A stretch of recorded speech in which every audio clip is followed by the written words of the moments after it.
దేవిశ్రీ ప్రసాద్ ఎక్కడో చాలా గట్టిగానే హట్ అయ్యాడు మైత్రి మూవీస్ మేకర్స్ మీద. సండే చెన్నైలో జరిగిన పుష్ప ద రూల్ ఈవెంట్లో దేవిశ్రీ ప్రసాద్ చాలా గట్టిగానే రియాక్ట్ అయ్యాడు ప్రొడ్యూసర్స్ మీద. తన కోపాన్ని, తన బాధని అంతా బయటికి కక్కేసి ఇప్పుడు ఈ విషయం టాలీవుడ్లోనే టాక్ ఆఫ్ ద ఇండస్ట్రీ అయింది. అయితే ఇద్దరిలో తప్పెవరిదై ఉంటుంది? అసలు మధ్యలోకి తమనెందుకు రావాల్సి వచ్చింది? మనందరికీ డిఎస్పి మ్యూజిక్ గురించి తెలిసిందే. ఒక సినిమా డిఎస్పి చేతిలోకి వెళ్ళిందంటే అది కన్ఫర్మ్ సగం హిట్ అయినట్టే cinema. Story, screen play, direction ఇవన్నీ ఎలా ఉన్నా తన మార్కు తనకిచ్చిన పని తను 100% నెరవేరుస్తాడు డిఎస్పి. అయితే మైత్రి మూవీ మేకర్స్ చేసిన చాలా సినిమాల్లో, వాళ్ళ ప్రొడక్షన్లో వచ్చిన చాలా సినిమాలకి దాదాపు సగానికి పైగా డిఎస్పి మ్యూజికే ఉంది. మైత్రి మూవీస్ మేకర్స్ చేసిన సినిమాల్లో చాలా వరకు హిట్లున్నాయి. అందులో దేవిశ్రీ ప్రసాద్ అకౌంట్లోనే చాలా హిట్లున్నాయి. ప్రొడ్యూసర్స్ చెప్పే కథనం ఎలా ఉందంటే, టైంకి సినిమా రిలీజ్ అవ్వాలంటే టైంకి మ్యూజిక్ ఇవ్వాలి, బ్యాక్గ్రౌండ్ స్కోర్ ఇంకా అవ్వలేదు, సో డిఎస్పి కొంచెం లేట్ చేస్తున్నాడు. అయితే డిఎస్పికి టైం ఇస్తే చాలా మంచి అవుట్పుట్ బయటకు వస్తుంది. అది మనం చాలాసార్లు చాలా సినిమాల ఎగ్జాంపుల్స్ చెప్పుకోవచ్చు. పుష్ప సినిమా హిట్ అయిందంటే సగం దేవిశ్రీ ప్రసాదే కారణం, అది ఎవరు ఒప్పుకున్నా ఒప్పుకోకపోయినా. కాకపోతే డిలే చేస్తాడని ఒక టాక్ ఉంది. అయితే ఏ పెద్ద ప్రాజెక్టుకైనా మ్యూజిక్ అనేది చాలా ఇంపార్టెంట్. దానికి చాలా టైం తీసుకుని చాలా వర్క్ చేయాల్సి వస్తుంది, చాలా కొత్త మ్యూజిక్ వెతకాల్సి వస్తుంది. కోర్స్ ఇప్పుడు టాక్ ఆఫ్ ది ఇండస్ట్రీగా మారిన పుష్ప 2 సినిమాకి, అలాంటి సినిమాకి మ్యూజిక్ కొట్టాలంటే అంత ఆషామాషి కాదు. ఎన్నో ఎక్స్పెక్టేషన్స్, ఎంతో హోప్స్ ఉంటాయి. సో ఒక మ్యూజిక్ డైరెక్టర్ మీద ఎంతో ప్రెషర్ ఉంటుంది.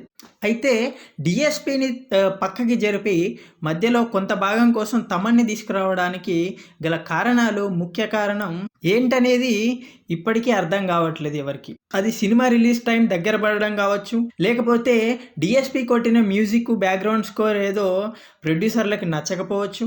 అయితే ఇందులో బన్నీ హ్యాండ్ ఉందని కొంతమంది అంటున్నారు, సుకుమార్ హ్యాండ్ ఉందని కొంతమంది అంటున్నారు. తెలివిగా తన పేరు బయటికి రాకుండా డిఎస్పిని పక్కకి తప్పించాడు, దీని వెనక త్రివిక్రమ్ హ్యాండ్ కూడా కొంచెం ఉంది అని చెప్పి చాలా వరకు న్యూస్ వైరల్ అవుతుంది.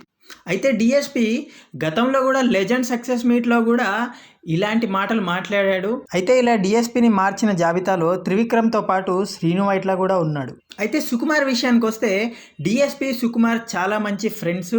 తను ఎప్పుడు కూడా వేరే మ్యూజిక్ డైరెక్టర్ని తీసుకున్నదే లేదు. రైట్ ఫ్రమ్ ద ఆర్యా నుంచి ఇప్పుడు పుష్ప 2 వరకు ఓన్లీ డిఎస్పి. అయితే వీళ్ళిద్దరికి బాగా సింక్ అవుతుంది. తన ప్రతి సినిమాలో డిఎస్పి ఉండాలని సుకుమార్ పట్టుబట్టి మరీ డిఎస్పిని తీసుకుంటాడు. ప్రొడ్యూసర్లతో గొడవపడి మరీ తనకు పర్టికులర్గా మ్యూజిక్ వాళ్ళిద్దరికి ఎక్కడో సింక్ అవుతుంది, తనతోనే వెళ్తాడు. డిఎస్పిని పక్కన పెట్టి కొంత భాగం వరకు తమన్కి ఇవ్వడానికి గల కారణాలు ఖచ్చితంగా సుకుమార్ అయితే కాదు. Sukumar with DSP music album ఎలా ఉంటుందో అందరికీ తెలుసు. ఆర్య 2 కావచ్చు, రంగస్థలం కావచ్చు, ఈవెన్ 1 నేనొక్కడినే, ఇలా బిగ్గెస్ట్ ఆల్బమ్స్ నే వాళ్ళిద్దరి కాంబినేషన్లో. అయితే దేవిశ్రీ ప్రసాద్ అలా రియాక్ట్ అవ్వడానికి కారణం, తన మనసులో ఉన్న బాధని బయటికి చెప్పడానికి గల కారణం కేవలం ప్రొడ్యూసర్లే అని నేను అనుకుంటున్నా. మనందరికీ తెలిసిందే, టాలీవుడ్లో కాంపిటేటర్స్ ఎవరంటే టాప్ మ్యూజిక్ డైరెక్టర్స్లో ఇద్దరే గుర్తొస్తారు.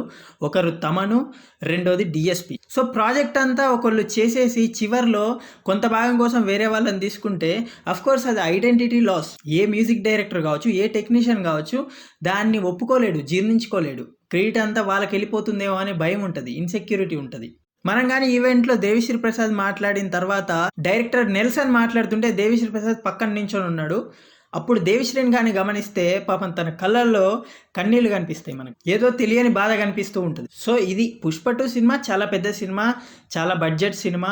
టైంకి రిలీజ్ కాకపోతే ప్రొడ్యూసర్లకు కూడా చాలా నష్టం ఉంటుంది, చూసే ఆడియన్స్ కూడా ఎక్స్పెక్టేషన్స్ కోల్పోవచ్చు.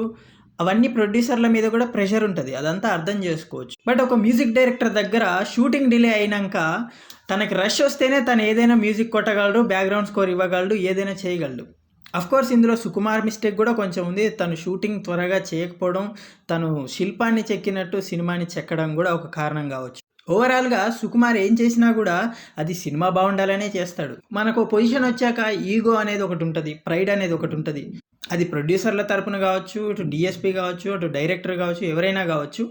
సో ఇక్కడ జరిగిన కొన్ని మిస్అండర్స్టాండింగ్స్ వల్లే ఇలాంటి ఇష్యూ వచ్చిందని నా ఫీలింగ్. సో ఎవరు రైటు ఎవరు రాంగ్ అని చెప్పలేము. ఇక్కడ సినిమా డిలే అయిపోతుంది, అనుకున్న టైంకి రిలీజ్ చేయలేకపోతున్నాం, ఆల్రెడీ పోస్ట్ పోన్ అయిపోయిందని ప్రొడ్యూసర్ల కంగారు, ప్రొడ్యూసర్ల బాధ ఉండొచ్చు. చాలా బెటర్ అవుట్పుట్ తీసుకురావాలి, బెటర్గా తీయాలి సినిమాని, ఇంకా నెక్స్ట్ లెవెల్లో ఉండాలని సుకుమార్ అనుకుని ఉండొచ్చు. అలాగే మంచి మ్యూజిక్ కొట్టాలి, మంచి బ్యాక్గ్రౌండ్ ఇవ్వాలి, మనం కూడా ఇంటర్నేషనల్ వైడ్గా ఫేమస్ అయిపోవాలి, ఇటు డిఎస్పి కూడా అనుకుని ఉండొచ్చు. ఓకే, అయితే కిస్సింగ్ సాంగ్ విషయానికి వస్తే సాంగ్ చాలా బాగుంది. దేవిశ్రీ ప్రసాద్ సాంగ్స్ అన్నీ తెలిసినవే, చాలా స్లో పాయిజన్ లాగా చాలా మెల్లిగా ఎక్కుతాయి, వినగా వినగా వినగా వినగా స్లోగా ఎక్కుతూ ఉంటాయి అవి. కాకపోతే ఊ అంటావా మామ ఊ అంటావా మామ అనే సాంగ్తో పోలిస్తే ఈ సాంగ్ కొంచెం తక్కువగా ఉంది అనే నెగిటివ్ కామెంట్సే ఎక్కువైపోయినాయి. అఫీషియల్గా ఈ లిరికల్ సాంగ్ని టీవీ సిరీస్ వాళ్ళు రిలీజ్ చేశారు. ఆ సాంగ్ కింద చూస్తే చాలా వరకు సగానికి పైగా నెగిటివ్ కామెంట్సే ఉన్నాయి. బట్ నాకు తెలిసి థియేటర్లో ఈ సాంగ్ చూసేటప్పుడు థియేటర్ ఎక్స్పీరియన్స్ అయితే సూపర్గా ఉంటుంది. నాకు తెలిసి ఆ ఫ్లోలో వెళ్ళిపోతుంది సాంగ్ అలా. అయితే నా ఒపీనియన్ ఏంటంటే మొత్తానికి కిస్సింగ్ సాంగ్ అయితే చాలా బాగుంది. ఇప్పుడు ఎక్కకపోయినా సినిమా రిలీజ్ తర్వాత ఈ సాంగ్ చాలా సూపర్ డూపర్ హిట్ అయిపోతుంది. ఈ వస్తున్న ఈ న్యూ ఇయర్ పార్టీలో చాలా వరకు ఈ సాంగే హైలైట్ అవుతుంది, అందులో ఏం మాత్రం డౌట్ లేదు. బట్ ఇంకో రికార్డ్ ఏంటంటే కిస్సింగ్ సాంగ్ మహేష్ బాబు గుంటూరు కారం దమ్ మసాలా సాంగ్ని బీట్ చేసింది. గుంటూరు కారం మహేష్ బాబు దమ్ మసాలా సాంగ్ 24 గంటల్లో 15 మిలియన్ వ్యూస్ తెచ్చుకుంటే, అదే కిస్సింగ్ సాంగ్ అయితే కేవలం 13 గంటల్లోనే 16 మిలియన్ల వ్యూస్ తెచ్చుకుంది. సో ఇక 24 గంటలు ఫినిష్ అయ్యేలోపు 27 మిలియన్ ప్లస్ వ్యూస్ ఉన్నాయి. సో ఇది లిరికల్ వీడియో సాంగ్స్ సంబంధించి సరికొత్త రికార్డ్ అనే చెప్పాలి. హైప్ ఇంకా పెంచేసిందనే చెప్పాలి పుష్ప 2 సినిమా మీద. పుష్ప 2 సినిమా మీద ఎక్స్పెక్టేషన్ హై లెవెల్లో ఉన్నాయి. దాని రిలీజ్ కోసం చూస్తున్నారు ప్రతి ఒక్కళ్ళు, నాతో సహా. సో ఇది గాయస్ మ్యాటర్. ఏంటంటే యూట్యూబ్ ఛానల్కి సబ్స్క్రైబ్ చేసుకోండి, నాకు సపోర్ట్ చేయండి. Thank you so much. జై హింద్.